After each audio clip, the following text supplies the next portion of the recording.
G'day! Today I'm going to be showing you how to build a hopper timer or delay in Minecraft. Now you're probably wondering, what the flaming galah am I going to do with a hopper timer or delay? Well, just say you want to adjust how long these piston doors stay open for. Well, you could do that with a hopper timer.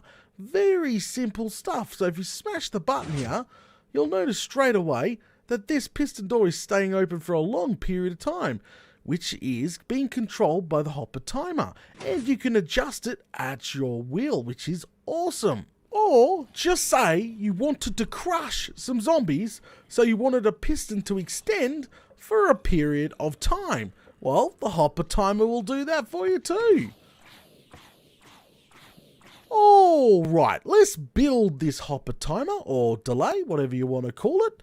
It all starts with a single block. Place that single block down. Then we're going to go ahead and grab a hopper, and we're going to pretty much run that hopper directly into that block. Then we're going to break that block. Then we're going to run another hopper into the other hopper, like so. So it looks like they're now kissing each other. They're the kissing hoppers, back and forwards. Now, you're going to take your comparator, and you're going to come to your first block here. Then facing outways, you're going to place the comparator.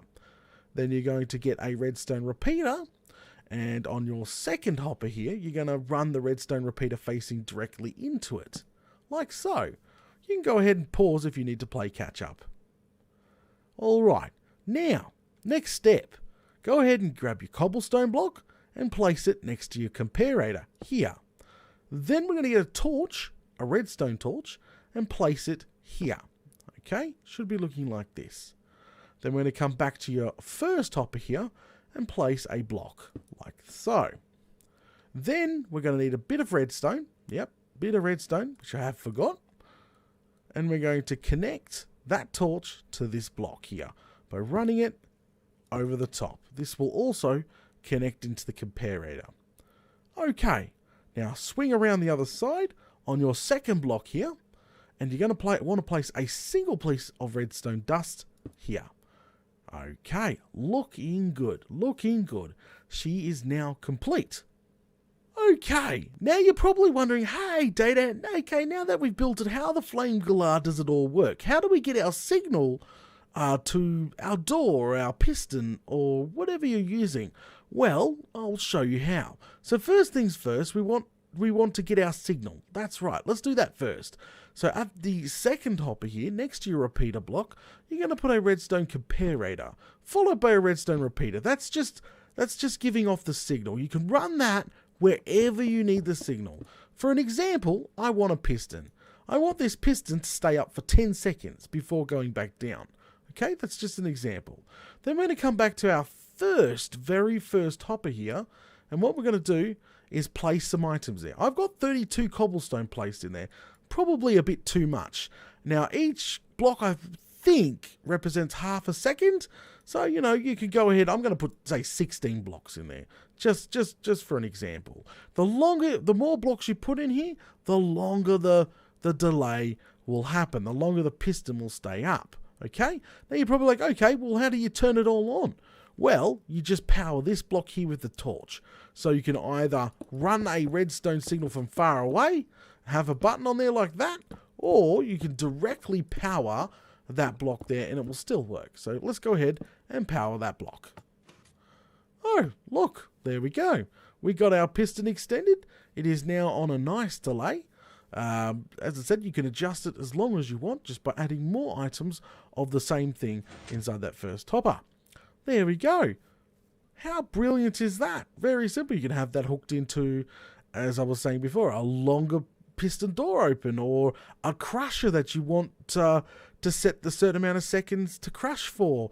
Yeah, there's a lot of useful things. Or maybe even a timer to say, hey, I'm going to fill it almost full of cobblestone, and I want a huge delay for a farm to go off.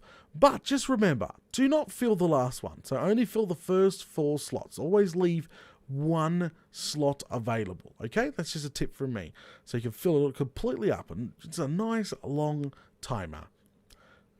Now you know how to build it, and now you know how it you know, how to adjust the delay and all that good stuff, you're probably going to go, all right, well, how does this contraption here actually work? Well, I'm going to try to explain that to you now. If you already know how it works, that's fine.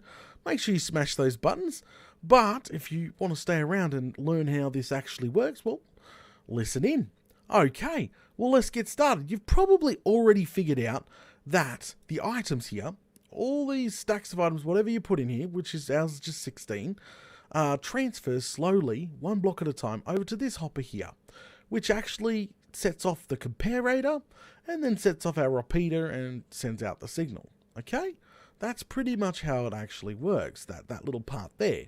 That's our time delay, and that's why we can adjust it. So the more items we add in here, the longer it takes to go into here, the longer the signal stays on for. That's that part there. Now, let's talk about the actual redstone side of things. Probably, let's start with this side, and then we'll start with this side, okay? So, what's happening right now is why aren't these cobblestone transferring? Because it is facing into another hopper that should be transferring, right? No, wrong. This block here is being powered, which turns off our hopper.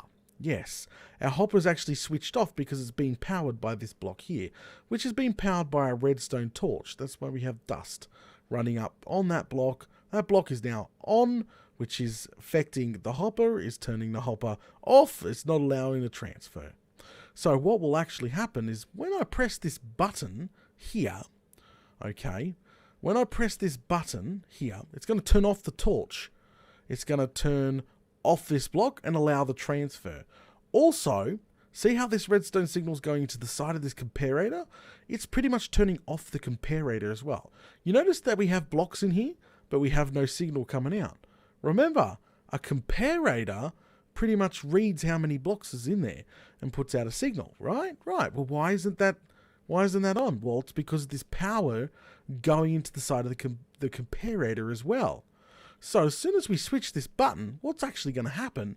Torch turns off, comparator turns on, hopper line starts transferring. Now this comparator is turned on, which is also, let's start next door now, that comparator is now powering this block is powering this redstone dust, and is also keeping off the redstone torch. So now this redstone dust is being powered, this repeater's being powered, and then this hopper's being powered. So what that's actually doing is turning off the transfer back. Okay? So pretty much it allows it, what I'm trying to say, it allows the 16 items to build up in here.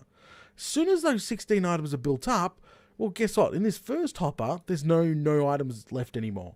So that signal from the comparator, right? You following? That signal from the comparator is going to literally turn back off, allowing this redstone torch to turn on, then, you know, disactivating the comparator again and disactivating the hopper again.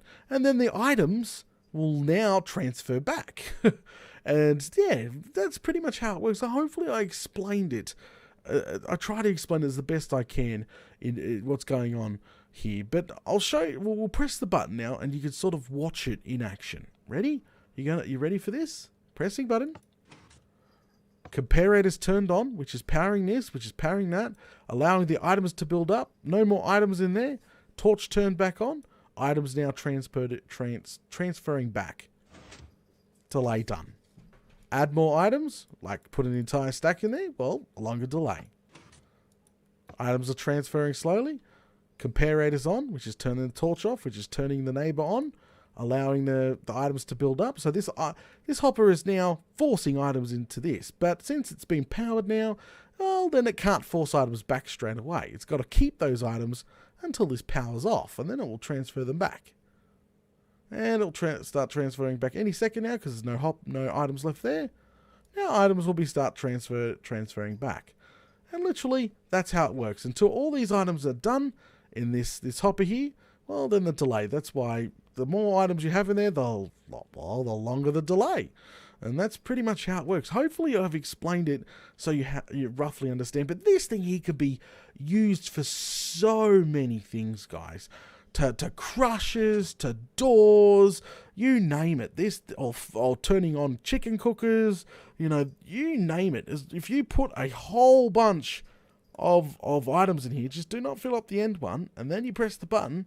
It takes quite a long time for every one of these stacks to transfer into here and transfer back. Then the signal will turn off. So quite a long delay if you need one. Now there's other larger versions of this, which you can get like up to 7.5 minute delays, which is even crazier, but we'll talk about that in a different tutorial because it is an actual different setup here. Okay guys, hopefully this tutorial has helped you out, and also the explanation has also helped you out. If it has, please leave a comment below, smash that like button, share on your favourite social media, and if you haven't already, make sure you subscribe and chuck that notification bell on. It'd be much appreciated guys. I'll catch you all later.